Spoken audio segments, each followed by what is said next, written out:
Энэ сарын 7-ны өдөр Баянзүрх дүүргийн 25 дугаар хорооны нутаг буюу Сандай Плазагийн ойролцоо байрлах Капитрон банкны салбарт зэвсэгтэй этгээд орж 20 орчим сая төгрөг дээрэмц хэрэг гарчээ. Баянзүрх дүүргийн 25 дугаар хороонд байрлах арилжааны банкнд 30 орчим насны этгээд зэвсгийн янартай зүйл ашиглан халдлага үйлдэж 20 орчим сая төгрөгийг дээрэмдээ авч цугтаас эргийг Баянзүрх дүүргэх цагдаагийн 2 дугаар хэлс дээр эрүүг эргүүлсэн шалгалтын ажиллагаа хийгдээд явагдаж байна.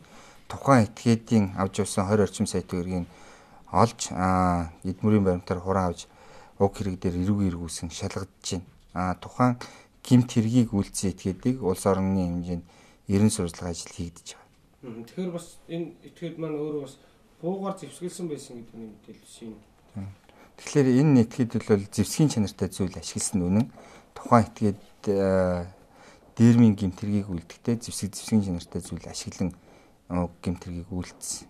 Тэгээд нэг хүн байсан юм уу?